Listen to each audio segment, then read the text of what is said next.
विद्यार्थी मित्रांनो, मागील व्हिडिओमध्ये आपण एक्सरसाइज 4.2 चा जो फर्स्ट पार्ट आहे तो कंप्लीट केलेला आहे. तत्पूर्वी आपण जे इनडिफाईन इंटिग्रेशन चॅप्टर शिकलेलो आहोत त्या चॅप्टरच्या ज्या आपण इंटिग्रेशन सॉल्व्ह करण्याच्या वेगवेगळ्या मेथड्स पाहिलेल्या आहेत. त्या मेथडच्या आधारावरती आपण हे इनडिफायनेट चॅप्टरच्याच जे मेथड्स आहेत त्यांचाच यूज करून आपण डिफाईन इंटिग्रेशनचे जे एक्झाम्पल्स आहेत ते देखील सॉल्व्ह करतो आहोत. यात फक्त आपल्याला लोअर लिमिट आणि अप्पर लिमिट असे दोन प्रकार याच्यामध्ये यांचा यूज करून आपण ते सॉल्व्ह करतो आहोत. बाकी यात आपण ज्या प्रॉपर्टी शिकलो आहोत त्या प्रॉपर्टीजवर आधारित एक्झाम्पल्स आपण पाहणार आहोतच. शिवाय तत्पूर्वी हे आपण बाय पार्टचे काही एक्झाम्पल्स पाहिले आहेत फर्स्ट पार्टमध्ये. युझिंग मेथड ऑफ इंटिग्रेशनच्या ज्या मेथड्स आहेत त्यांच्यामध्ये इंटिग्रेशन बाय पार्ट्स ही आपण मेथड पाहिलेली आहे. त्यात इंटिग्रेशन बाय सबस्टिट्यूशन आपण पाहिलेलं आहे. तर आज आपण इंटिग्रेशन बाय सबस्टिट्यूशन या मेथडवर आधारित एक्सरसाइज जी आहे ती पाहणार आहोत.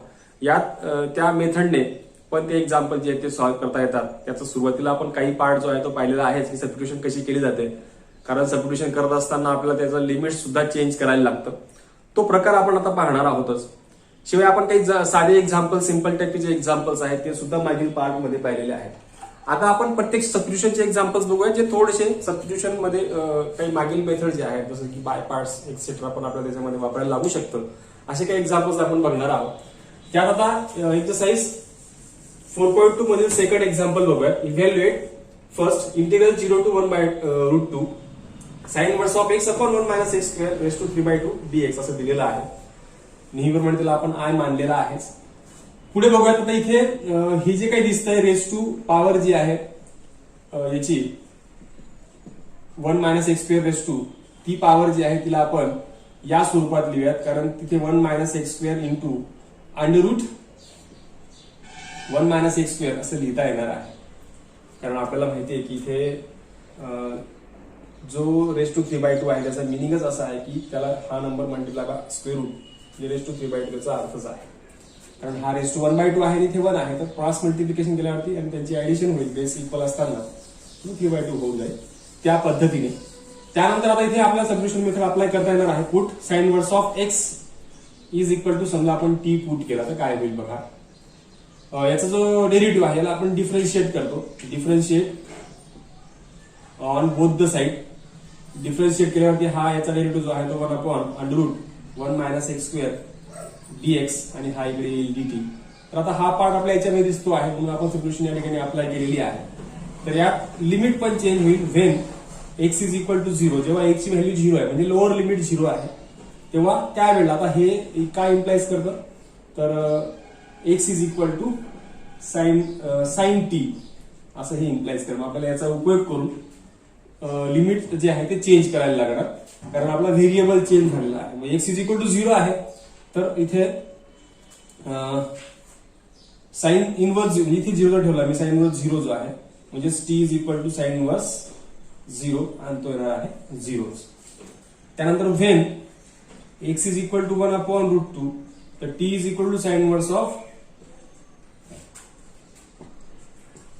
1 अपॉन √2 इथे ठेवायला लागणार म्हणजे x ऐवजी आपण ती व्हॅल्यू ठेवतोय आणि इक्वल टू 1 अपॉन √2 कधी येतो हा तर हा π/4 ला येतो. त्यानुसार हा π/4 आपल्याला मिळतो. म्हणजे आपलं लिमिट चेंज झालं.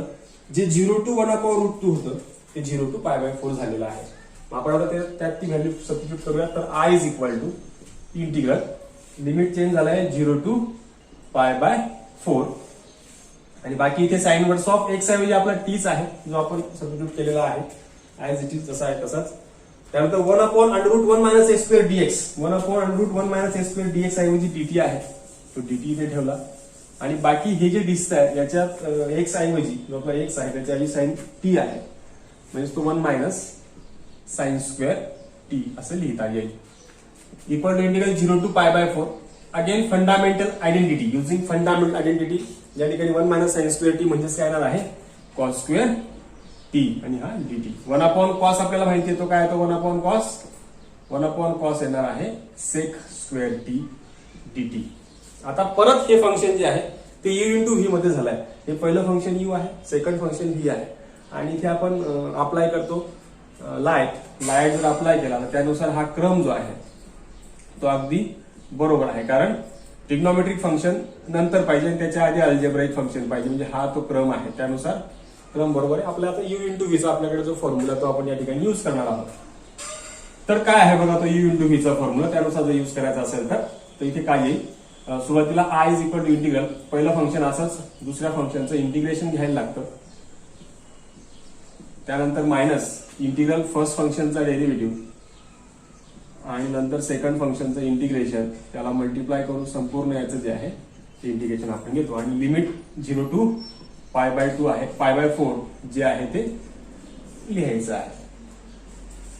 लिमिट घेत असताना याला पण मध्ये घ्यायचं, टी स्क्वेअर टीचं जे इंटिग्रेशन आहे ते आपल्याला माहिती आहे टॅन टी, त्यानंतर 0 टू π/4 लिमिट आहे तसंच इथे तसंच याचं इंटिग्रेशन जे आहे याचं ते येईल, परंतु याचा डेरिव्हेटिव्ह आहे तो 1 येईल आणि याचं इंटिग्रेशन टॅन टी dt आणि हा 0 टू π/4 आहे तसाच. नंतर अप्पर लिमिट आहे घेऊयात तर π/4 टॅन π/4 मायनस 0, कारण या ठिकाणी 0च आहे टी, टॅन 0 पण 0च राहतो. तसं इथे टॅनचं जे इंटिग्रेशन आहे ते लॉग ऑफ मॉड ऑफ टॅनचं इंटिग्रेशन आहे सेक टी आणि परत त्याचं लिमिट जे आहे ते 0 टू π/4 आहे तसंच. इक्वल टू हा π/4 आणि टॅन π/4 1 येतो मायनस या ठिकाणी परत अप्पर लिमिट आणि लोअर लिमिट आपल्याला सबस्टिट्यूट करायचं आहे, तर इथे log of mod of sec π/4 minus log of mod of sec 0 असं ते येईल आणि इक्वल टू हा π/4 as it is minus log of आणि हा जो सेक π/4 आहे तो येतो √2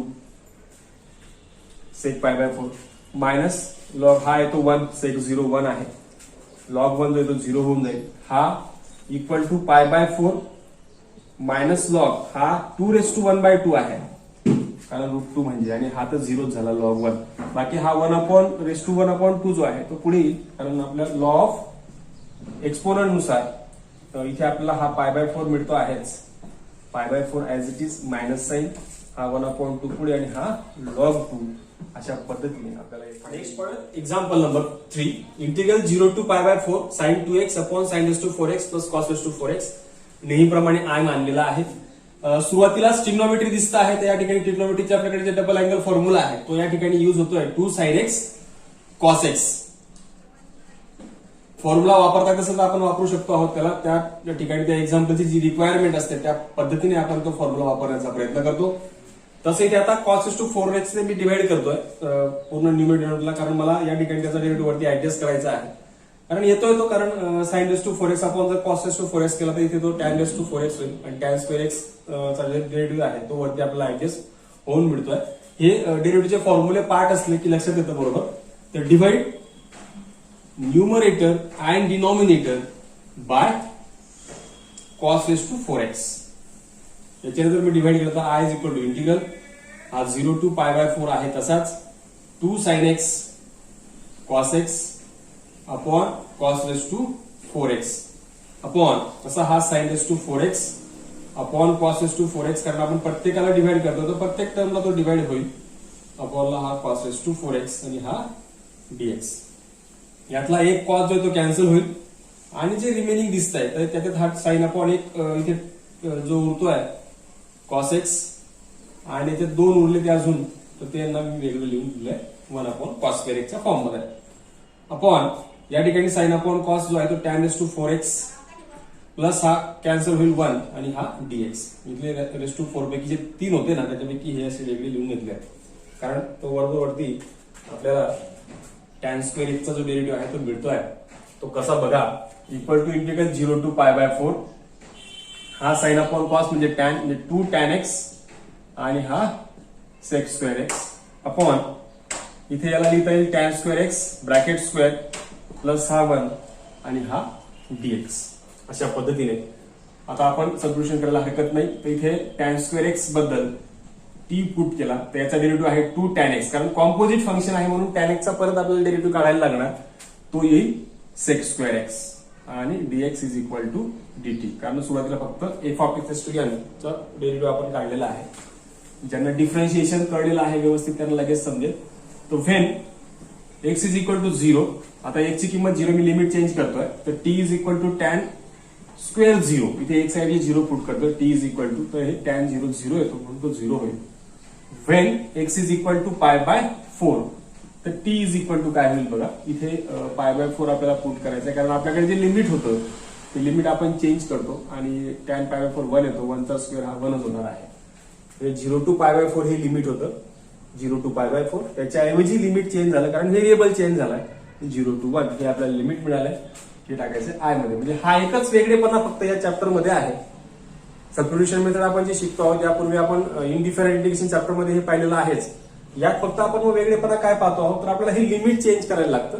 बाकी मग आपण नेहमीप्रमाणे सॉल्व्ह करतो आहोत जसं आपण पूर्वीच्या चॅप्टर मध्ये केलेलं आहे. म्हणून हे चॅप्टर फार नवीन नाही, त्याच गोष्टी आपण परत परत सॉल्व्ह करतो आहोत. म्हणून जास्त एक्झाम्पल घ्यायची पण आवश्यकता नाही. इथे 0 टू 1 होईल, हा 2 tan x square x dx या ठिकाणी dt येईल आणि हा 1 अपॉन टी स्क्वेअर प्लस 1 होईल, कारण tan स्क्वेअर ऐवजी आपण टी मानलेला आहे. आणि हा डायरेक्टली याचे इंटिग्रेशन जे आहे ते tan इनव्हर्स टी असं येईल आणि हा 0 टू 1. सुरुवातीला अप्पर लिमिट ठेवलं तर tan इनव्हर्स ऑफ 1 मायनस हा tan इनव्हर्स ऑफ 0 होईल. आणि tan इनव्हर्स 1 जो आहे तो पाय बाय 4 असतो, tan इनव्हर्स 0 0 असतो. फायनली आपल्याला जे मिळालेलं आहे ते आहे pi by 4. Next example number 4. I is equal to integral 0 to 2 pi under root cos x into sine cube x d x असं दिसत आहे. इथे देखील आपल्याला सबस्टिट्यूशन मेथड अप्लाय करता येऊ शकते, कारण साइन आणि कॉस एकमेकांसोबत यांचं रिलेशन आहे डिफरन्शिएशन मध्ये. म्हणून आपण याला हा जो त्रासदायक दिसतोय कॉस एक्स अंडर रूटच्या आत, त्याच्याबद्दल आपल्याला पुट करायचा आहे. म्हणून आपण याला पूर्ण कॉस मध्ये कसं कन्व्हर्ट करता येईल यासाठी आपण प्रयत्न करतोय. म्हणून साइन क्यूब एक्सला मी sine square x into sine x या स्वरूपात लिहिला, कारण साइन स्क्वेअर एक्सला मी कॉस मध्ये कन्व्हर्ट करू शकतो, कारण आपल्याकडे आयडेंटिटी आहे. फंडामेंटल आयडेंटिटी वापरून इथे 1 मायनस कॉस स्क्वेअर एक्स याला लिहिता येईल आणि कॉसचा जो डेरिव्हेटिव्ह आहे तो साइन एक्स डायरेक्टली येतो, त्यामुळे याला या स्वरूपात लिहिता येणार आहे. पुढे सबस्टिट्यूशन आपण अप्लाय करू शकतो. इथे cos x is equal to समजा मी टी पुट केला तर कॉस एक्सचा जो डेरिव्हेटिव्ह आहे तो आहे minus sine x d x is equal to d t, आणि ही जी मायनस साइन आहे मी तिकडे समोर लिहितो, इक्वल टू येईल मायनस डीटी. पुढे लिमिट चेंज करूयात. When x is equal to 0 t is equal to cos 0 आणि कॉस 0 येतो तो 1. त्यानंतर when x is equal to 2 pi तर t is equal to cos 2 pi आणि कॉस 2 पाय देखील 1 येतो. म्हणजे या ठिकाणी लिमिट जे आहे ते 1 to 1 असं मिळतं आहे. आणि अशा वेळेला जे लिमिट मिळतं त्यावेळेला आन्सर डायरेक्ट 0 जायचं आपण प्रॉपर्टीज पाहिलेली आहे. इंटिग्रल 1 to 1 इथे होईल आणि इथे अंडर रूट हा टी 1 मायनस टी स्क्वेअर आणि हा साइन एक्स डीएक्स ऐवजी मायनस डीटी. परंतु काही जास्त त्याला सोडवायची गरज नाही, डायरेक्टली 0, कारण आपल्याकडे एक प्रॉपर्टी आहे. एक प्रॉपर्टी आपण शिकलेलो आहोत. Integral 1 to a to a f of x d x जर असेल तर अशा वेळेला डायरेक्टली जे इंटिग्रल आहे ते 0 येतं. त्याचा आपण या ठिकाणी यूज केला तर directly 0 answer. Next example number 5. Integral 0 to pi by 2 1 upon 5 plus 4 cos x असं दिसतंय. आता यापूर्वी आपण जे मेथड शिकलेला आहोत इनडिफरंट इंटिग्रेशन मध्ये, आता ज्यांच्या ते लक्षात असेल 1 अपॉन ए प्लस बी कॉस एक्स डीएक्स या स्वरूपात जर असेल तर आपण अशा वेळेला पाहिलं होतं की टॅन एक्स बाय 2 ऐवजी या ठिकाणी आपण टी पुट करतो, असे आपण पूर्वीच्या चॅप्टर मध्ये पाहिलेलं आहे. आता ज्यांच्या हे लक्षात असेल, मागील चॅप्टर क्लिअर झालेला असेल तर त्याच्यासाठी ही फक्त एक फॉर्मॅलिटी उरते. यात फार कठीण गोष्टी नाहीत, हे सगळं जे आहे ते अगदी सहज जमणार आहे. तर टॅन एक्स बाय 2 ऐवजी टी पुट केला तर ऑफकोर्स या ठिकाणी x by 2 is equal to tan inverse of t येईल, म्हणजे x is equal to tan inverse of t होईल. याला डिफरन्शिएट केलं तर डीएक्स इज इक्वल टू 2 आणि आपण हा 1 प्लस टी स्क्वेअर आणि हा डीटी असा आपल्याला मिळेल. डीएक्स ऐवजी पहिली गोष्ट कॉस एक्स तर त्याचा पण आपल्याकडे फॉर्म्युला आहे 1 minus t square upon 1 plus t square. Formula म्हणजे 1 minus tan square x by 2 upon 1 plus tan square x by 2 असा आहे. आपण टी त्याच्याऐवजी मांडलेला असल्यामुळे आपण त्याला या स्वरूपात लिहितो आहोत. हे आपण त्याच्यात डिटेलमध्ये पाहिलेलं आहेच. तर त्यात ती व्हॅल्यू टाकायची आहे. I is equal to integral, या ठिकाणी लिमिट पण चेंज होईल. सॉरी, आधी लिमिट चेंज करूया. वेन हाच एक वेगळेपणा आहे याच्यामध्ये की लिमिट पण आपल्याला चेंज करायचं आहे. X is equal to 0, x ची किंमत 0 आहे त्यावेळेला t is equal to tan 0 by 2 equal to 0 होईल. आणि when x is equal to pi by 2, आता हा पाय बाय 2 आहे तर t is equal to tan pi bye 4 तो होईल, कारण इथे पाय बाय 2 आणि अपॉनचा हा 2 मिळून तो 4 झाला आणि इक्वल टू येईल 1. म्हणजे आपलं लिमिट चेंज झालंय 0 टू 1. तर या ठिकाणी I is equal to integral 0 to 1. राहिली गोष्ट या ठिकाणी सबस्टिट्यूशन करायची, तर इथे 1 अपॉन हा 5 प्लस 4 आणि कॉस एक्स ऐवजी 1 minus t square upon 1 plus t square. त्याच पद्धतीने डीएक्स ऐवजी 2 अपॉन 1 प्लस टी स्क्वेअर आणि हा dt. यात क्रॉस मल्टिप्लिकेशन केलं इंटिग्रल 0 to 1 अपॉन याला मल्टिप्लाय केलं 5 प्लस 5 टी स्क्वेअर होईल आणि हा 4 मायनस 4 टी स्क्वेअर होईल. मध्ये मल्टिप्लाय केलं ब्रॅकेटच्या आणि हा इकडे इंटू 2 dt होईल फक्त, कारण हा अपॉनचा 1 प्लस टी स्क्वेअर आणि अपॉनचा 1 प्लस टी स्क्वेअर जो आहे तो कॅन्सल होईल. इक्वल टू तो 2 ओव्हरऑल कॉमन निघतोय. हा 1 अपॉन हा 5 टी स्क्वेअर आणि हा दोघी मिळून फक्त टी स्क्वेअर राहील, 5 T square minus 4 T square आणि हा 5 प्लस 4 9 होईल dt. इक्वल टू हा आपला फॉर्म्युलाच तयार होतो आहे.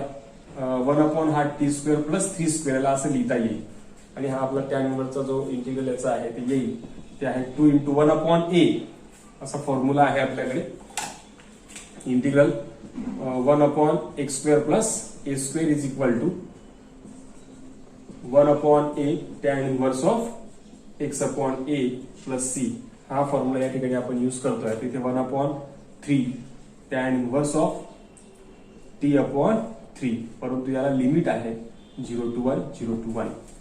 तर आधी आपण अप्पर लिमिट या ठिकाणी जर ठेवलं तर हा 2 अपॉन 3 तो कॉमनच निघेल, 1 अपॉन 3 तो आहे तो, आणि ते येईल tan inverse of 1 upon 3 minus tan inverse of 0. Tan inverse of 0 जो येतो 0 येतो, म्हणून आपलं फायनल आन्सर जे ते 2 upon 3 tan inverse of 1 upon 3 हे असणार आहे.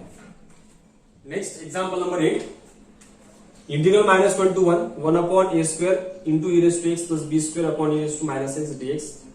हे आपण दिसतंय की मॅग्निट्यूड जे आहे ते सेम आहे आणि ऑपोजिट साइन आहे. आपल्याकडे एक प्रॉपर्टी आहे की ज्यात आपण ते फंक्शन जे आहे ते इव्हन आहे की ऑड आहे हे चेक करून पण सॉल्व्ह करू शकतो. परंतु जे काही एक्झाम्पल अशी असतात की त्यांना आपण डायरेक्टली सॉल्व्ह करू शकतो, कारण अशा प्रकारचे एक्झाम्पल्स आपण पूर्वी पण सॉल्व्ह केलेले आहेत. आणि जेव्हाही असं रेस टू पॉवर जे आहे कुठल्याही कॉन्स्टंट नंबरची व्हेरिएबल जर पॉवर असेल ती निगेटिव्ह सहसा राहू द्यायची नाही. मग अशा वेळेला आपण e रेस टू एक्स ने मल्टिप्लाय करून टाकूया, डिवाइड आणि मल्टिप्लाय करू दोघी ठिकाणी, तर तो ऑफकोर्स कॅन्सल होऊन जाईल. मायनसची जी टर्म आहे ती ऑटोमॅटिक चालली जाईल. किंवा दुसरा पर्याय असेल, समजा आपण मल्टिप्लाय केलं, किंवा दुसरा पर्याय असेल की हा लॉ ऑफ इंडेक्स वापरून क्रॉस मल्टिप्लिकेशन वगैरे करून तेही चालेल. तर multiplying numerator and denominator by e raise to x असं जर आपण केलं तर इथे I is equal to integral -1 to 1. इथे e raise to x multiply होईल, याला e raise to x multiply केला तर हा e रेस टू एक्स याचा स्क्वेअर होईल प्लस हा बी स्क्वेअर होईल, कारण e raise to minus x आणि e raise to x multiply केल्यावरती पाया समसना घातांकांची बेरीज नुसार तो e रेस टू 0 होईल आणि e रेस टू 0 हा 1 येतो, तो लिहिला नाही तरी चालणार आहे.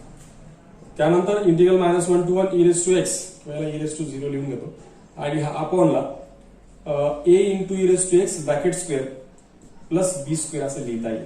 आता आपण सबस्टिट्यूशन मेथड अप्लाय करू शकतो. Put t e raise to x is equal to t e raise to x चा डेरिव्हेटिव्ह e रेस टू एक्सच येतो, e raise to x dx is equal to dt.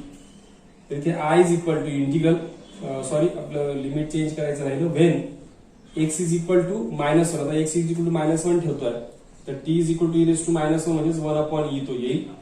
आणि when x is equal to 1 upper limit तर t is equal to e raise to 1 येईल, कारण हे आहे आपल्याकडे, आणि इक्वल टू ई, म्हणजे आपलं जे लिमिट आहे -1 to 1 ते चेंज झालंय 1 अपॉन इंटू ई. तर त्याला कसं लिहिता येईल बघा, I is equal to integral 1 upon E to E raise to x dx ऐवजी dt. हा बघा e raise to x dx ऐवजी dt, आणि ते हा 1 अपॉन हा इथे जो दिसतोय a टी स्क्वेअर आणि प्लस हा बी स्क्वेअर इथे असणार आहे. हा फॉर्मॅटच तयार झाला आपल्या फॉर्म्युल्याचा, तर त्यानुसार इथे डायरेक्टली हा टॅन इन्व्हर्सचा फॉर्म्युला आहे, जसं आपण म्हटल्याप्रमाणे मागील एक्झाम्पल मध्ये देखील युज केलेला आहेच. तर 1 upon x square plus A square dx is equal to 1 upon a tan inverse of x upon a. फक्त इथे एक्सचा कोएफिशियंट जो आहे तो आपल्याला घ्यायला लागतो. तर इथे 1 अपॉन बी या फॉर्मॅटनुसार इथे ए ऐवजी बी आहे, आणि टॅन इन्व्हर्स ऑफ इथे एटी अपॉन बी आणि अपॉनला मात्र टीचा कोएफिशियंट ए आणि आपलं लिमिट आहे 1/e टू e. हा 1/ab ओव्हरऑल कॉमन निघेल आणि हा tan इनव्हर्स ऑफ ap/b याला फक्त आपल्याला लिमिट अप्लाय करायचं आहे 1/e टू e. सुरुवातीला अप्पर लिमिट ठेवूयात. हा 1/ab अप्पर लिमिट आहे tan इनव्हर्स ऑफ इथे ae/b असं होईल minus tan inverse of lower limit ab आणि हा 1/e होईल. टी ऐवजी 1/e ठेवला आहे. Bracket complete is equal to हा 1/ab आणि फायनली आपल्याला जे आन्सर मिळतं ते असं असणार आहे tan inverse of ae/b minus tan inverse of a/b अशा पद्धतीने हे मिळेल final. Next example number 11. Integral 0 to 1 under root 1 minus x upon 1 plus x अशा प्रकारच्या एक्झाम्पल्स मध्ये पण आपण सबस्टिट्यूशन जे आहे ते अप्लाय करू शकतो. आता इथे आपल्याकडे जे आयडेंटिटीज असतात त्यांचाही आपण या ठिकाणी युज करतो किंवा हाफ अँगल फॉर्म्युलांचा पण आपण या ठिकाणी युज करू शकतो. मग जनरली ते साइन किंवा कॉस असं आपण सबस्टिट्यूशन करतो. जनरली इथे आता आपण कॉस पुट करूयात x is equal to cos theta. तर इथे थिटा इज इक्वल टू येईल. ठीक आहे, ते आपल्याला लागेल तर आपण त्याला वापरून घ्यात. आधी सुरुवातीला डिफरन्शिएट करूयात. तर ह्याचा डेरिव्हेटिव्ह आहे मायनस साइन थिटा एकचा जो आहे तो डीएक्स आणि थिटाचा डी थिटा. तर कॉसचा मायनस साइन थिटा. आता लिमिट चेंज करायचं आहे when x is equal to 0 तर थिटा इज इक्वल टू बघा इथे theta is equal to cos inverse of x म्हणजेच theta is equal to cos inverse of 0 आणि तो येतो 1. कॉस इनव्हर्स 0 जो आहे 0 कधी होतो π/2 ला. आणि when x is equal to 1 तर थिटा जो आहे तो 1 कधी येतो cos inverse of 1 is equal to येतो 0 ला. म्हणजे कॉस 0 जो येतो 1 येतो म्हणून कॉस इनव्हर्स ऑफ 1 जो येतो 0 आहे. लिमिट चेंज झालाय I is equal to integral π/2 to 0 असं लिमिट झालेलं आहे. आणि अंडर रूट हा 1 मायनस कॉस थिटा या ठिकाणी येईल आपणला 1 प्लस कॉस थिटा आणि दोघांचे फॉर्म्युले असल्यामुळे आपण कॉस थिटा ठिकाणी सबस्टिट्यूशन केलेलं आहे. त्यानंतर इंटू इथे जे काही आहे ते मायनस साइन थिटा आणि हा डी थिटा असं होईल. आता हे सगळ्यांचे फॉर्म्युले आपल्याकडे आहेत हाफ अँगल फॉर्म्युले ते आपल्याला या ठिकाणी युज करायचे आहेत. ते 1 minus sine minus 2 sine square थिटा/2 आणि आपणला याचा फॉर्म्युला 2 कॉस स्क्वेअर थिटा/2. तसाच याचा फॉर्म्युला हाफ अँगलचा मायनस हे डायरेक्ट पुढे लिहितोय. हाफ अँगलचा फॉर्म्युला 2 साइन थिटा/2 कॉस थिटा/2 आणि हा D theta as it is दिला आहे. हा 2 कॅन्सल होईल. हा 2 पुढे डायरेक्टली बाहेर लिहितो तर इक्वल टू येईल -2 इंटिग्रल π/2 टू 0. इथे साइन अपॉन कॉस हा टॅन येतो तो आपण पुढच्या स्टेपला करूया. आधी मी स्क्वेअर रूट काढून घेतलेला आहे. आधी यांचं स्क्वेअर रूट काढून घेतलेलं आहे. त्यानंतर इथे हा साइन थिटा/2 आणि कॉस थिटा/2 डी थिटा. यातला कॉस थिटा/2 कॅन्सल होईल आणि ही मायनस साइन जी आहे त्याच्यामुळे आपल्याकडे जी प्रॉपर्टी आहे त्या प्रॉपर्टीचा यूज करून आपण 0 to π/2 ला लिहू शकतो. मायनस साइन जर असेल तर आपण त्यांची जी अप्पर लोअर लिमिट आहे ते इंटरचेंज करूयात कारण इथे मायनसचं ते पॉझिटिव्ह होऊन जाईल. आणि इथे येईल फक्त साइन स्क्वेअर थिटा/2 आणि हा डी थिटा. अशा पद्धतीने आपण या ठिकाणी जे आहे ते लिमिट त्याचं 0 to π/2 फाइंड केलेलं आहे. म्हणजे चेंज केलेलं आहे इंटरचेंज. कारण इथे ही पण आपल्याकडे प्रॉपर्टी आहे. जर आपल्याला अप्पर आणि लोअर लिमिट इंटरचेंज करायचं तर आपण त्या ठिकाणी त्याच्या साईनने जे आहे ते चेंज करू शकतो.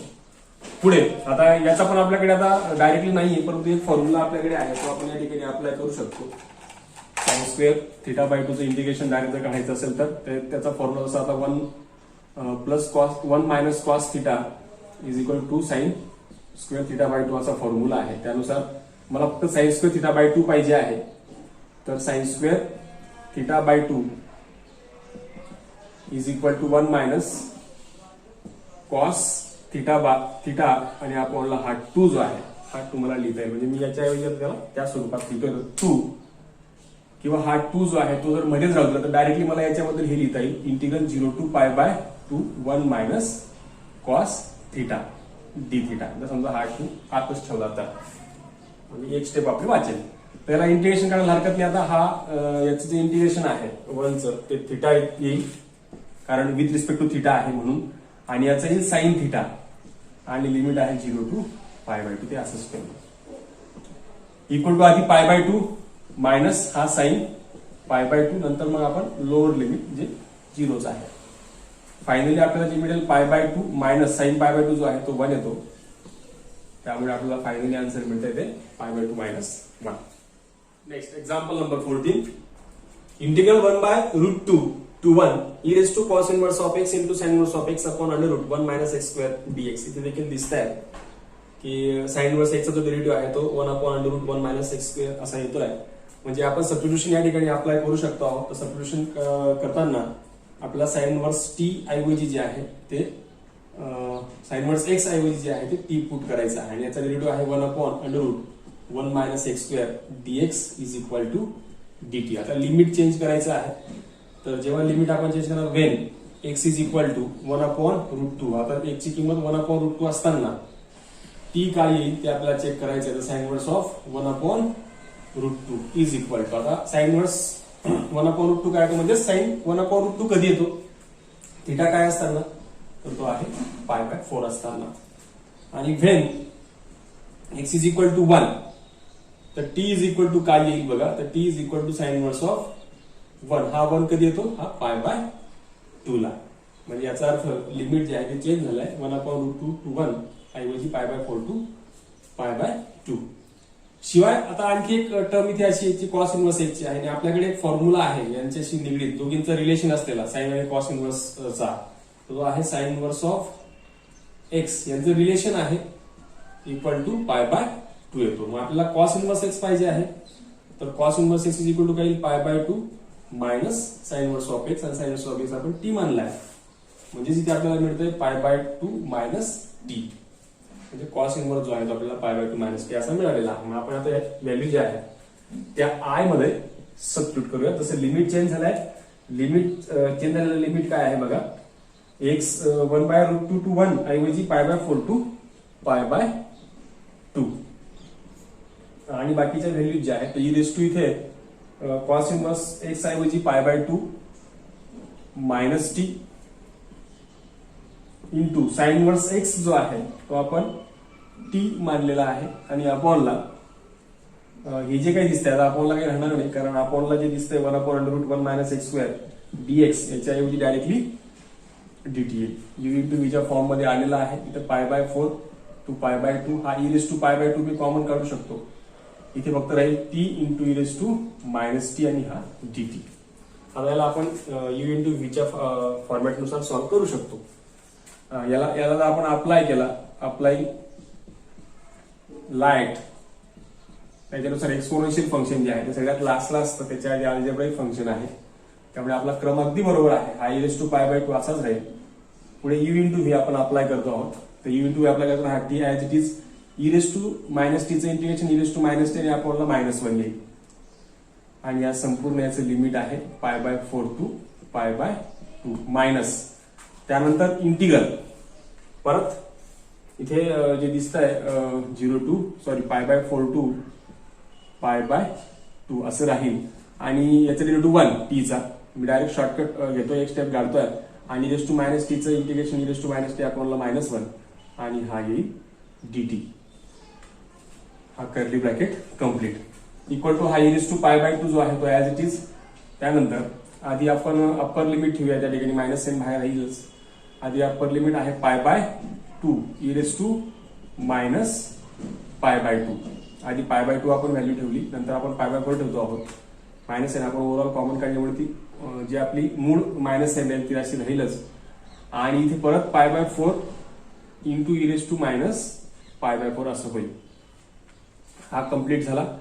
नंतर हा मायनस आणि हा मायनस प्लस होऊन जाईल आणि ई रेस टू मायनस टीचं integration e raise to minus टीच राहील परत. आणि आपल्याला परत टीचा कोएफिशियंट जो आहे तो -1 लिहायला लागणार. इथे pi bye 4 to pi by 2 curly bracket complete equal to हा E raise to pi by 2 जो आहे तो as it is minus sine as it is किंवा मायनस साइन जर मध्ये टाकली आपण तिथे पाय बाय 4 हा पॉझिटिव्ह होऊन जाईल. E raise to minus pi bye 4 हा निगेटिव्ह होऊन जाईल minus pi bye 4 pi by 2 E raise to minus pi by 2 हा मायनस होऊन जाईल ही मायनस याला दिल्यानंतर. नंतर अप्पर लिमिट आधी ठेवूयात ते आहे E raise to minus pi by 2 minus E raise to minus pi bye 4 curly bracket complete. याला अजून थोडं सिम्प्लिफाय करून घेऊयात. e⁴ जर मध्ये मल्टिप्लाय केलं त्याच्या आधी सिम्प्लिफाय होतोय बघा. हा π/4 e⁻π/4 as it is minus π/2 e⁻π/2 as it is minus e⁻π/2 minus आणि हा मायनस प्लस e⁻π/4 अशा पद्धतीने. आता इथे e⁻π/2 च्या दोन टर्म्स आहेत आणि e⁻π/4 च्या दोन टर्म्स आहेत, त्यातून ते कॉमन निघू शकतात. त्याच्या आधी आपण याला मध्ये मल्टिप्लाय करू दिला, तिथे मल्टिप्लाय केल्यावरती काय होईल बघा. तो शॉर्टकट जाऊया. बेस इक्वल आहे, e⁻ आहे, e⁻π/2 e⁻π/2 आहे. तर π/2 मायनस π/4 केला म्हणजेच 90 - 45, तर हा येईल 45. याला मल्टिप्लाय केल्यानंतर मायनस हा π/2 आहे तसाच हा आणि हा जर झाला तर तो कॅन्सल होऊन जाईल, म्हणजे तो e⁻0 होऊन जाईल. कारण π/2 आणि प्लस π/2 म्हणजे मायनस π/2. तर e⁻ सारखा आहे म्हणून e⁻0 होऊन जाईल. मायनस एक्झॅक्टली सेम इथे e⁻0. त्यानंतर हा इकडे प्लस जसा हा π/2 मायनस π/4 केला म्हणजे 90 डिग्री मायनस 45 डिग्री. जर डिग्रीमध्ये कन्व्हर्शन केलं तर त्यानुसार इथे येईल 45 म्हणजेच π/4. त्यानंतर इथून आता कॉमन जे निघते ते कॉमन काढून घेऊयात. इथे e⁻π/4 कॉमन निघतोय म्हणजे इथे e⁻π/4 कॉमन इन ब्रॅकेट असेल π/4 प्लस 1. तसं इथे हा 1 आहे, मायनस साईन फक्त कॉमन काढूया तर π/2 प्लस 1 या पद्धतीने हे असणार आहे आपलं फायनल इंटिग्रल. नेक्स्ट एक्झाम्पल बघूया. Example number 15. Integral 1 to 3 cos of log x upon x dx. इथे दिसतंय की आपल्याला x आहे आणि log x आहे, म्हणजे log x चा जो डेरिव्हेटिव्ह आहे तो 1 upon x येतो. म्हणजे डायरेक्ट पाहताक्षणी कळतं. ज्यांचा मागील चॅप्टरचा सराव चांगला झालाय त्यांना लगेच पाहताक्षणी कळेल. तर log x equal to t put केला तिथे याचा derivative 1 upon x dx is equal to l dt. म्हणजे 1 upon x dx या dt आपल्याला टाकता येईल. आता पुढे लिमिट चेंज करूयात. When x is equal to 1 तर t इज इक्वल टू काय येईल बघा. t is equal to log 1 आणि log 1 काय येतोय 0. When x is equal to upper limit जे आहे ते 3 तर t इज इक्वल टू काय येईल log ऑफ 3. याला तर आपल्याला काही काढता येणार नाही व्हॅल्यू, तर आपण डायरेक्टली ती लिमिट सबस्टिट्यूट करू शकतो. 0 to log 3 cos of t, कारण आपण log x बद्दल t मानलाय आणि हा जो अपॉनला x dx आहे त्याच्याऐवजी dt. आणि डायरेक्ट cos x जे आहे ते इंटिग्रेशन करता येत आहे आपल्याला. cos x चं इंटिग्रेशन जे आहे ते sin t असतं आणि लिमिट आहे 0 टू log 3. आपल्याला फक्त अप्पर लिमिट आणि लोअर लिमिट या व्हॅल्यूज आता टाकायच्या आहेत. तर sin log 3 minus log sin 0 फक्त, म्हणजे याचा अर्थ sin 0 जो आहे तो 0 होईलच. बाकी फक्त आपलं जे फायनल इंटिग्रल असणार आहे ते आहे sin ऑफ log 3. या सोबतच हे जे आजचा जो व्हिडिओ आहे या एक्झाम्पल सोबतच आपण थांबवून घेऊयात, कारण आपण इथे आता जनरली मेथड ऑफ सबस्टिट्यूशन जी आहे ती पाहिलेली आहे या पूर्ण एक्सरसाइजचा जो सेकंड पार्ट आहे त्याच्यामध्ये. या व्हिडिओमध्ये आपण इथेच थांबूयात. पुढील व्हिडिओमध्ये आपण इंटिग्रेशन बाय जे आपला जो एक शेवटचा प्रकार बाकी प्रॉपर्टीजचा युझिंग प्रॉपर्टीज डिफरंट इंटिग्रलच्या ज्या प्रॉपर्टीज आपण पाहिल्यात 8 त्यांच्या सहाय्याने आपण जे आहे ते एक्झाम्पल सॉल्व्ह करणार आहोत. तर तोपर्यंत इथेच थांबूयात. पुन्हा भेटूयात नवीन व्हिडिओमध्ये.